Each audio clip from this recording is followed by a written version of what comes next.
Forest, after a rough start out west, the Wings have seemed to figure it out a bit here. I know when we last touched base with the gang here, we were hoping for 4 points out of the last 3 games on the road trip at a minimum. And as we sit now, obviously getting wins those last two gets them out ahead of the break. And not a coincidence, the Wings seem like they're starting to turn a corner. We're gonna get into it tonight. Turn up your volume. Because you're about to listen to The Sick Podcast. Hockey Town Hangout. Brings it in, scores! Oh, his first NHL goal is a beauty! The sickest Detroit Red Wings podcast. It's gonna be sick. So when we last touched base, it was just after the Edmonton debacle.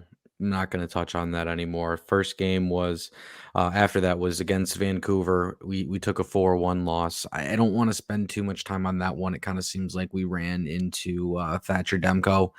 I'm pretty sure we outshot the Canucks like 2-1.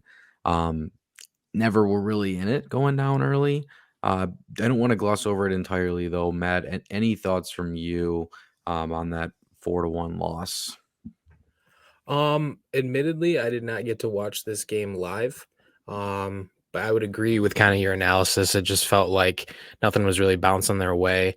Vancouver was wearing those retro black, red, and yellow uniforms. I like the lumberjack ones a little better, but that's just my opinion. But Elias Lindholm potted a couple in that game. Fresh trade acquisition for the Canucks. They're a bit of an offensive juggernaut team. We had just beat them about a week prior. So they were looking to get some revenge, and didn't really look like the puck was really bouncing which Detroit's way that game, unfortunately. And it left them in a pretty desperate situation heading into Calgary on Saturday. Well, not a coincidence. Once the Wings went to Calgary and Seattle, there was an octopus thrown on the ice, and once the fans started tossing some puss out there, those Wings they really started jumping. I mean, a 5-0 thumping. This podcast has not been very pro James Reimer, very admittedly, but a shutout. I mean, I know we didn't want him anywhere near the pipes, but for him to kind of come back, and granted, Calgary's kind of in transition, trading away, mixing in some new guys, but we mentioned fitting in goalies into the right spots, and I got to give Lalonde some credit. I think they got him in the right spot here to build some confidence up from kind of what was rock bottom when he ducked out of the net. If you'll recall from our last podcast, I said this Flames game would be a great game for Villiahuso to start and make his return in, but nonetheless, James Reimer took the opportunity and ran with it. Good effort from him. Made some nice saves. It wasn't like he was just sitting back there for the whole contest by any means. He had 38 saves. I mean, that's no joke. So, Oh yeah. that's the Flames aren't they're kind of flirting with going into rebuild mode. Obviously, just traded away Elias Lindholm, like we talked about. They have Huberdeau under that big contract. Kadri signed a big contract there, so not a whole lot to be optimistic about right now in Flames Nation. But they put a decent little effort together last Saturday, and James Reimer was up to the task, thankfully. I'm looking through the recap here. 2 power play goals. Seems like more often than not the power play has been scoring. And I know I was watching the game tonight, and they shouted out the penalty kill a couple times, saying that they've only given up a goal like 4 out of the last 24 games or something. And that's a really noteworthy run. When you're a team that's battling for a playoff spot, every advantage you have counts, and when your penalty kill is humming along at a good rate, and same with special teams. I know that they're over 100%, and anytime you're over 100%, you're going to take that more often than not. You're doing something good on those. Um, another Lucas Raymond point. I can't really stop singing his praises enough. Another guy breaking out. Really, somebody that's going to be around for the future is just what I'm going to say. I hope that they lock him and Sider up long term and just kind of get that out of the way. We saw Rasmussen sign his extension yesterday, 4 years. Somebody that's going to be around for the long haul. Why not bring in those young studs along with the captain and kind of build going forwards? Yeah, I really like the Rasmussen contract. I'm not sure if he's ever gonna end up being, quite the offensive return you would like from a ninth overall draft pick. But nonetheless, he's a guy who can move up and down the lineup on any given night, which is a valuable asset to have in a forward. He's huge, which is another big asset. Um, excuse me. Just a guy who's hard to play against, good forechecker. Can play the bodies, just kind of pesky around the net front. If he can kind of turn into this generation's Thomas Holmstrom, I don't think any Red Wings fans would be particularly upset about that. Yeah, I mean, I think 3.2 million is what it was. Average salary in the NHL is like mid threes. You're getting Michael Rasmussen at a below NHL average contract, so I think that's a W. With his reach, the third line kind of coming together as the identity line, as they've been called. Truthfully, I think it's mostly led by Rasmussen. I also was looking at the Corsi stats and pretty sure he leads the team in Corsi as well. So he's definitely having an effect up and down the lineup. More chances with him on the ice than not. And, on a Red Wings team that's kind of looking for stud stalwarts to go forward that can really carry a line, especially down in the bottom six. Locking him up is definitely going to help us going forwards. Absolutely. We're definitely a big fan of a big Rass here on this podcast for sure. We love Big Rass and we cannot lie. Then we're moving forward, wrapping up the road trip in Seattle, a President's Day matinee out west against the Kraken. Pretty interesting affair that day. An OT winner with Ben Sherratt potting the game winner for us. Your thoughts on that contest? What a wild ending. I mean, Ben Sherratt to end it out of all people from, the Gretzky's office. It was just kind of poetic to see, dare I say. Um, one thing that definitely stood out for me in this game is where the heck did Jared McCann come from? That guy scored 40 goals last year and he had 2 goals against us. I'm like, this guy just literally popped up out of nowhere and he's putting up points for a Seattle team. A team that we had on the same barometer as the Wings before the season, built from this, cut from the same cloth, roll 4 lines, have consistent D, good goaltending, a team that's at the bottom of the Western Conference standings. So they kind of did the opposite from last season that the Wings did. And obviously I know we're all fortunate for it. But yeah, an interesting one for me, one where it was kind of back and forth through the first 3 periods. They had a lead going into the third period and they lost it in the third just to come back and they started off on the PK to start OT and then it was 4-on-4. I mean, Ben Sherratt from Gretzky's office, I just don't know how to say it's more poetic than that. It was over the goalie's shoulder too. I mean, just top cheddar, chef's kiss. Yeah, that third period, Seattle was pressing quite a bit. I was getting pretty nervous watching the third period. It was pretty even for most of the game. Red Wings were just able to bury or capitalize on some chances a little bit more often, obviously. But that third period, Seattle seemed like they were controlling things. A lot of time in the Red Wings defensive zone. Yanni Gourde had a really good game, keeping plays and possessions alive. He's a 2-time Stanley Cup champion. So they have some good players on that team. Just kind of up and down, kind of the typical expansion start we're typically used to, unlike the Vegas Golden Knights, but just a really resilient way to kind of weather the storm there in the third period on the road. Monday afternoon, kind of a weird time, weird all around, right? And then Different. to start OT down, 4-on-3 isn't a scenario you play in a whole lot. So to weather that storm is impressive. And then, potted the goal 4-on-4 because that's how NHL overtime works. in a penalty power play situation. Able to find Sherratt there in the high slot, and he was able to bury one. So a big 2 points there to end that road trip, going 2-2 out west, able to sweep the California road trip earlier in the year and able to go 500 on the Western Canada and Seattle trip. I mean, you can't really ask for much more than that. No, you touched on the onslaught in the third period by the Kraken.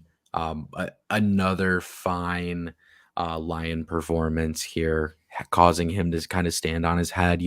Wings essentially with their ears pinned back in their own zone for most of the third period.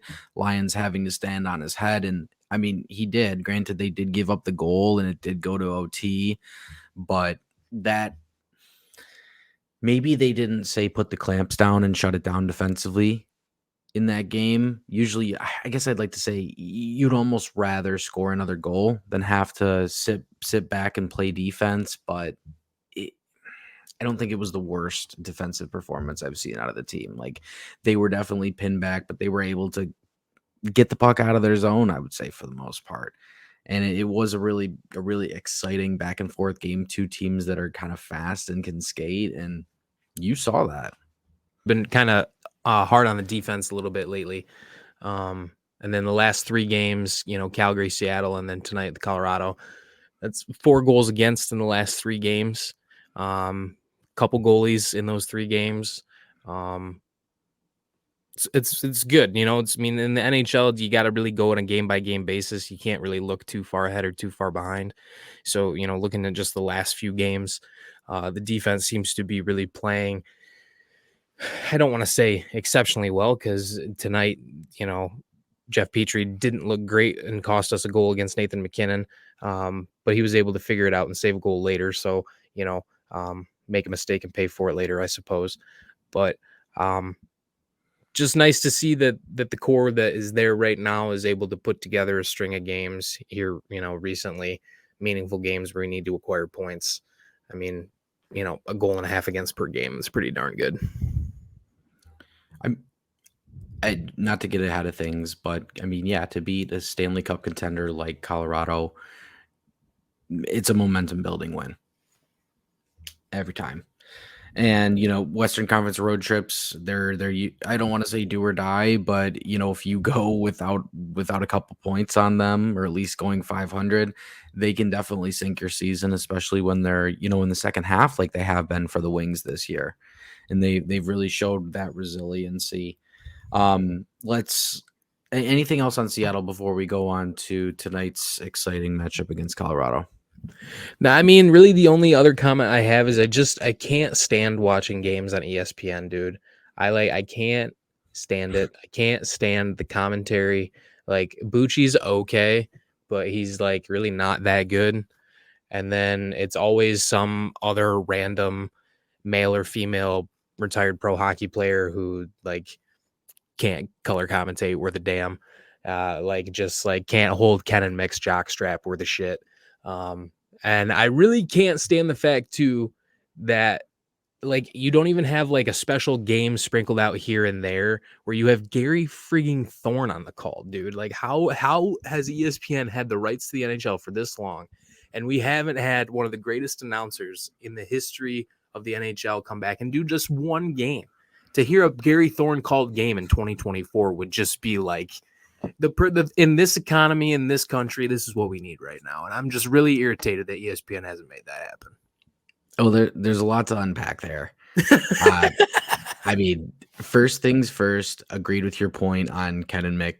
Nobody's touching their jockstrap. I mean, one of the best broadcasts in the biz. I mean, you and I can both attest to this. We grew up on that broadcast. So yeah. Definitely near and dear to our hearts.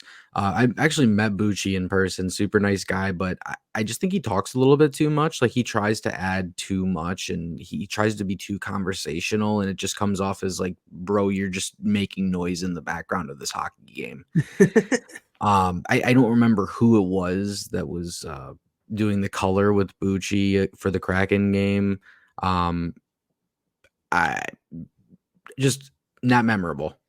Not memorable. Final thing, Gary Thorne. Yeah, that seems like a no-brainer slam dunk, especially with us going back to 80s, 90s in the movies and paying homage to the classics. Why not bring out one of the best of the best and let him do that? I think that it would make a lot of people happy, and potentially open a lot of eyes to say, hey, whoa, the NHL doing something that the fans want. You don't freaking say. Yeah, if you're a younger hockey fan, YouTube Gary Thorne best NHL calls. It's an electric watch. But moving forward now, back to Red Wings land.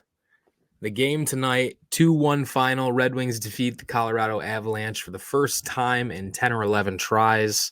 Goal scorers tonight, the captain Dylan Larkin and Showtime Patrick Kane in overtime. Forrest, your immediate reaction. I mean, I was over here yelling. I woke up my dog from a nap. I was just so hype about the ending to this game.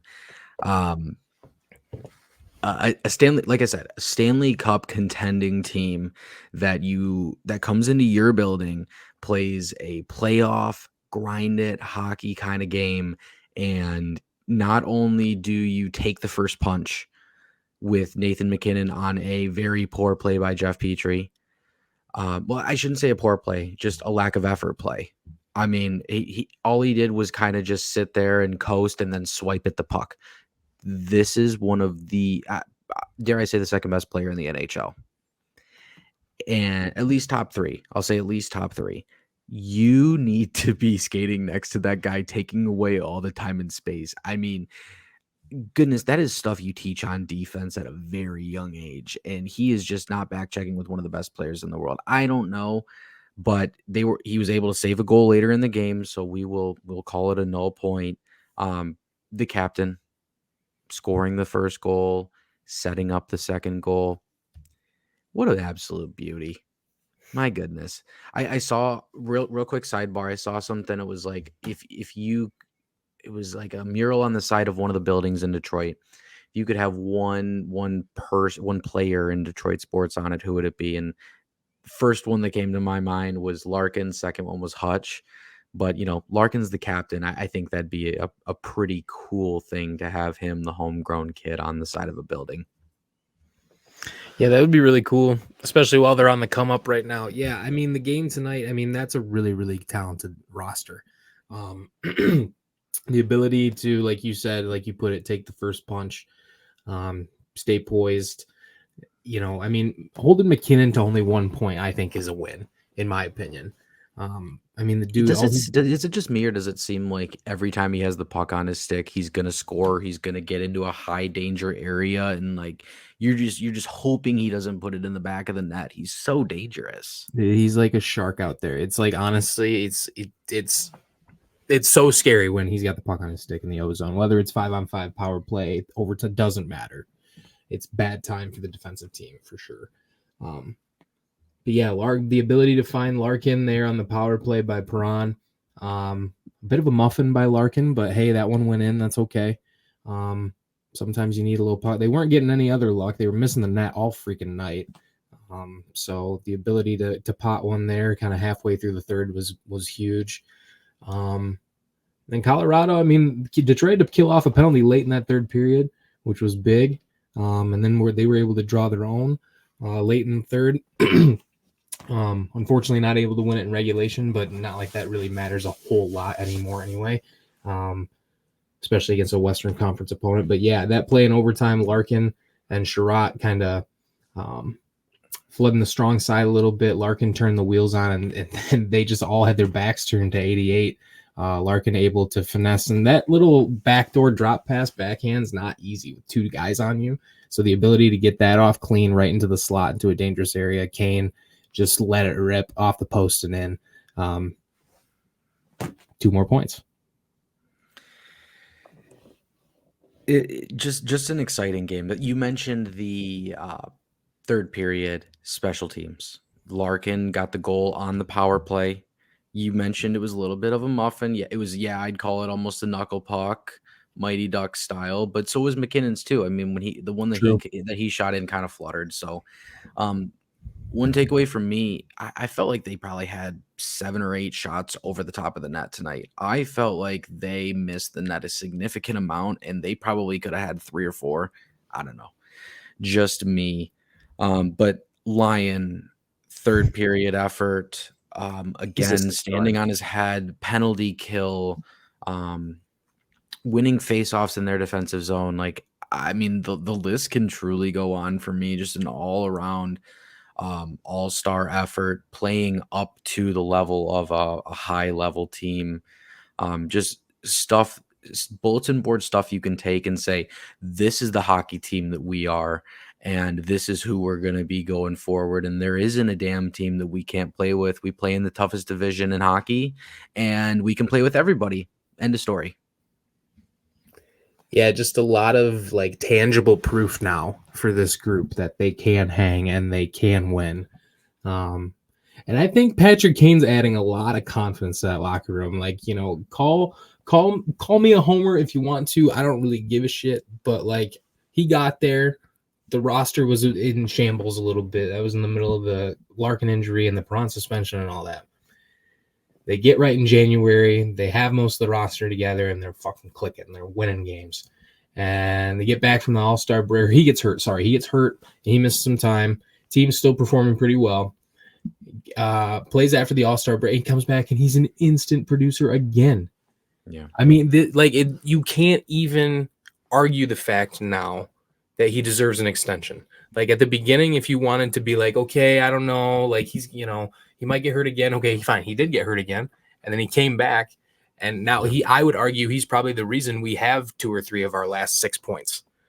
So I think that's a fantastic point. He at the end of the day, he's a difference maker. We were talking about Rasmussen a little bit earlier, him being, a difference maker when he's on the ice, somebody that's able to carry a line. Patty Kane, with just the way he's able to hold the puck. I mean, I don't know. Sometimes I get like anxious when he holds the puck because I'm like, get rid of it, get rid of it. But whatever he does, he always makes a smart play. It's usually something cross ice, through the rainbow area for a high percentage look, or a drop pass. It's so creative. Um, I, I think he's the real deal. I think they should throw an extension at him. Obviously, not too ridiculous. But I think they definitely got to keep him in house because, as you mentioned, he's somebody that gives confidence. He's somebody that gives DeBrincat confidence, and I think that kind of goes both ways. They both give each other confidence, and they're able to feed off of each other when they're both in the lineup. So, and not to mention either. I mean, like Kane buries that tonight, and that initial exchange after the goal between him and Larkin, just like so fired up, and like I just. Like Larkin playing with that guy. I mean, that's a player he probably grew up watching and idolizing, being an American player. And he just fed him an OT for a game-winning talk against the team that won a Stanley Cup a couple years ago. Your team hasn't made the playoffs in God knows how many years at this point. Like, there's just so many good things to take away from tonight, take away from these last few games. I don't know, man. This team might be buyers at the trade deadline. I was just going to say that I think that it might be time to have a serious conversation about buying. Maybe not, flipping the first rounder for somebody, but, Sure. Maybe dabbling around the edges. I don't know. If I was paid Steve Yzerman money, I'd love to be making those decisions. But it's been more of a conversation than it ever has in Steve's tenure. I know we got a little close last year, but it got shut down at the end. Go ahead. Yeah. So during the game tonight, they had a little graphic on the screen. It just said like number of days holding a playoff spot between this year and last year. And we're going to wake up tomorrow and it's going to be the 99th day this season the Red Wings have held a playoff spot. And last year, they only did it for 48 days total. So it's pretty much doubled at this point. It's going to be March here in about a week's time. Another week after that is the trade deadline. So we're only about 2 weeks and some change away. Couple of names that we've heard kind of rumored to the Red Wings are Frank Vetrano and Jacob Chychrun. Another thing we also saw today is that Jonathan Berggren was apparently offered a contract extension by the Red Wings recently and rejected it. So he might be someone who could be maybe part of a Frank Vetrano deal, maybe, or maybe even a Jacob Chychrun deal. to bring in a player like that, package that with a pick, perhaps, maybe even another prospect. We know Detroit has a lot of prospects right now. Is there any way that maybe they could utilize that and bring in a player in their late 20s like Frank Vatrano or Jacob Chikrin? It'd be interesting. Is Steve going to fleece the Senators again? Like, why would you even pick up at this point? I wouldn't, but I don't know. It's like NHL franchise mode. You know, the guys still keep calling you up time after time. It's like, all right, I'm down to do business. You're like, this freaking guy. Yeah, right. And I really like Jonathan Berggren. I mean, I think he deserves a shot in the NHL. He's done pretty much all you can do in the American League at this point. Is there room in Detroit? Maybe, maybe not. Obviously, we'll find out if he's traded at the deadline. That tells us no, there's not. I mean, if he's turning down extensions, that means that he wants his opportunity. Let's be honest, it's probably not happening here.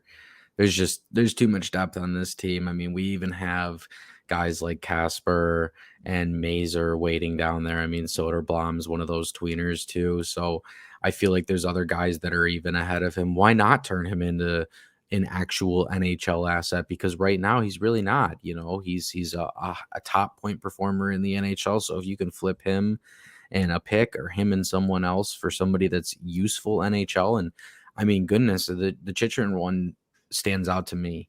If you are actually able to finally get a second pairing defenseman on this roster, it could really, really mean something, you know, because we do have our second pairing really kind of playing out of position back there.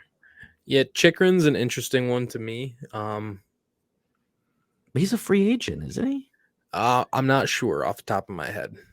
I'm gonna look that up. But I would argue, let's say he did get traded to the Red Wings. I would argue right away, Detroit is the most stable organization he's ever been a part of between Arizona, Ottawa, and Detroit. So obviously you could argue he's underperformed in his career. You know, I would counter that with, like, look where he's been, look at the support he's had in terms of management and coaching and the team assembled around him. He was a hell of a player in junior. His draft year was hurt, which is why he slid and could have been picked by Detroit right in the draft. But we all know the Datsyuk Ken Holland trade, thought he was going to get Stamkos, you thought. But that's ancient history at this point. Just be really interesting because I know he isn't known for being super defensively aware. But it's not like he's super old. It's not like he's, you know, been with these great coaches in Arizona and Ottawa who have really reinforced the way he's been playing. So I don't know. It's interesting to me. I would not pay an arm and a leg for Jacob Chikrin, but if it cost you Jonathan Berggren and a second round pick, would you do it? Jonathan Berggren and a first, no. But Jonathan Berggren and a second, I would think about it. I'd be open to doing it. I mean, at the end of the day, you're able to get serviceable second pairing NHL defenseman for someone that's not playing in the NHL and a second round pick, which would take years to pan out anyway. Exactly. I think that's a W just from the fact that you're able to improve the defense. Obviously, we need to look into how that shuffles the chairs defensively, because obviously we still got to figure out a way to get Evanson in here at some point. Yeah. And with, I'm pretty sure, 6 NHL contracts for next year, the only one that comes off is Ghost. Bringing Chychrun into that, there's a logjam back there. There's a definite logjam back there. So kind of interested to see how they navigate that. If they do make a swing for a Gostisbehere or go more offense, I really don't know. I'm intrigued. Be interesting to see. And obviously, Frank Vatrano in Anaheim, like Yzerman and Verbeek are buddies. So it'd be interesting to see if, you know, Verbeek has his eye on somebody in the organization, someone that he and maybe some of his guys he took out there really value, because they were a part of a draft or two with Steve here in Detroit. So I'd be curious to see if that trade did come to fruition, what the return would be there, and if there was a prospect included, because that would tell me that's someone who Pat Verbeek really likes and has liked for a period of time. Fair enough. It's a great point. This team is loaded up front. They have 4 good lines. I'd be really interested to see if they add, just because, you know, getting Patrick Kane over the last couple months, I don't know. Personally, I feel like they're kind of set it forward. I feel like if anything, you'd probably go defense just because you could use a little more horsepower. Everybody could use an extra top 4 defenseman. Let's be honest. That's why they usually go for a first-round pick every single year. That's why people like Brandon Tanev are going for first-round picks most likely because there are only so many top 4 defensemen in the league. They're not a dime a dozen. All right, so looking forward to the next 4 games for Detroit, we've got the Blues. We got St. Louis. Yep, Blues on Saturday, Blackhawks Sunday, Capitals Tuesday, and then Islanders next Thursday, a week from tonight, or I guess last night if you're listening to this. Little interesting tidbit there. They are retiring Chris Chelios's number at the United Center in the game at Chicago on the 25th. So very cool. Even though he did play an extra year in Detroit, played 10 years in Detroit, 9 years in Chicago, they're still raising his jersey over there. Interesting, I thought. No cups over there. Weird. What do you think about that? I think that'll be a fun game for sure. A huge Patrick Kane video tribute as well, I'm assuming. That'd be a good game to win for sure. Got to contain Bedard. The kid is legit. But you look at these next 4 games, the Blues, these aren't the 2019 Blues by any means. Blackhawks are full rebuild mode. And then you have the Caps and the Islanders, 2 teams that are chasing you. 6 points minimum out of these next 4 minimum. And I'd really love 8. I mean, if they take care of business against Washington and New York only, I'd still be happy about that. Just, beat the teams that are coming up on you. Obviously, you're going to need as many points as you can. You got to beat the teams like Chicago. Got to take care against Chicago. Can't play down to their level. We've been talking tonight about them playing up to teams that are better than them, but they can't be doing this playing down to their opponent's stuff that is lesser than them either. They gotta find a way to even things out. So a big stretch here, dog days before the trade deadline, chance for the Wings to make real moves, and we're all here for the ride, baby. Go Red Wings.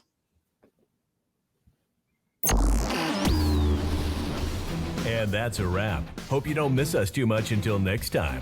Follow the Sick Podcast Hockey Town Hangout on YouTube, Facebook, Google Play, and Apple Podcasts.